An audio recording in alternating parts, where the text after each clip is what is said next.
नमस्कार मंडळी. तर देवांश स्कूलमधून आला. येताना आपल्या दादाला पण घेऊन आला घरी. तर त्यांची दोघांची मस्ती चालली होती, तुझं माझं जमेना आणि तुझ्या वाचून करमेना.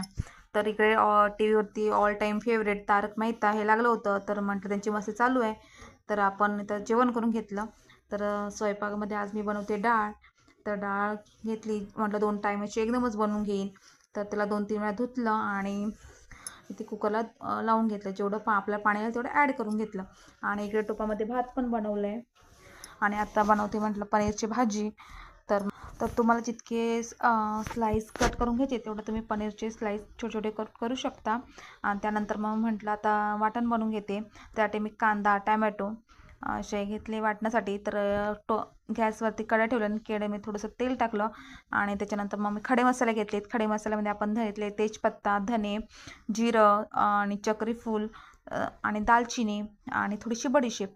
आणि इकडे कांदा, टॅमॅटो, कोथिंबीर, आलं आणि मिरची हे सर्व कट करून घेतलं आहे. आणि आता आपण तेलावरती मग हे जे आपले खडे मसाले आहेत ते थोडेसे फ्राय करून घेऊ.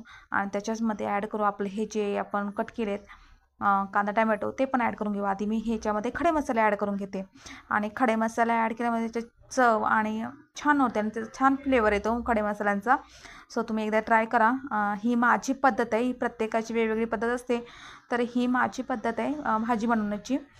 तर छान लागते, एकदा नक्की ट्राय करा.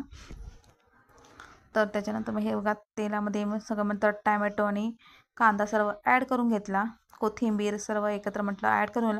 आणि जर मऊ झाली त्याच्यानंतर मग एकदा त्याची फाईन अशी पेस्ट करून घेईन. बघा एकत्र सर्व असं घेतलं. कांदा टॅमॅटो मऊ झाला की तर छान असं तेलावरती छान परतून घ्यायचं, मऊ पूर्ण मऊ होईपर्यंत.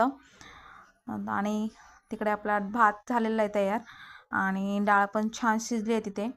तर तोपर्यंत म्हटलं त्याच वाटणवर काढून घेतलं आणि त्याच कढईमध्ये तेल टाकून पनीरचे जे स्लाईस होते ते असे छान असे गोल्डन होईपर्यंत फ्राय करून घेतले.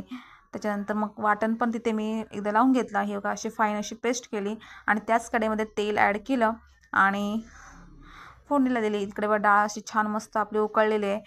आणि म्हटलं चला आता तोपर्यंत पनीरची भाजी बनवून घ्या. तेलामध्ये आपला जो वाटण केलं आहे ते मस्त असं तेलावरती परतून घ्यायचं आहे.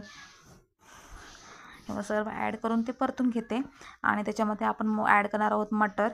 तर आता मटरचा सीझन आहे आणि घरामध्ये खूप मटर आणून ठेवलं मिस्टरांनी. तर हे आहे काश्मीरी मिरची, जो फक्त छान कलर येतो त्याने.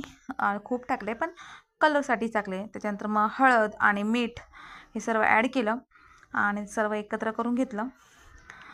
आणि जेवढं तुम्हाला पातळसा भाजी हवी त्याच्यानंतर तुम्ही ते पाणी ॲड करू शकता. त्यानंतर मी घेतलं आहे पनीर मसाला त्याच्यामध्ये ॲड करून घेतला. त्याच्यामुळे फ्लेवर छान येतो. त्याच्यामध्ये तुम्ही आपण कस्तुरी मेथी जी असते ती ॲड करू शकता, त्याने पण फ्लेवर खूप छान येतो. त्याच्यानंतर थोडा वेळ झाकण ठेवलं आणि उकळी आल्यानंतर मग आता पुन्हा जेव्हा आपले मटर चांगले शिजलेले असतील त्यावेळी आपण नंतर मग पनीर ॲड करतो आहे.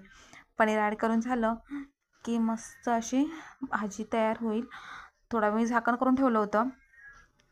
बघा पूर्ण सगळे स्लाईस मी एका बाजूने करते. आणि हे बघा छान भाजीला आपल्याला उकळी आले. तर आजच्या जेवणामध्ये आहे पांढरा शुभ्र मस्त असा भात आणि छान अशी डाळ आणि पनीरची भाजी. तर या मंडळी जेवायला.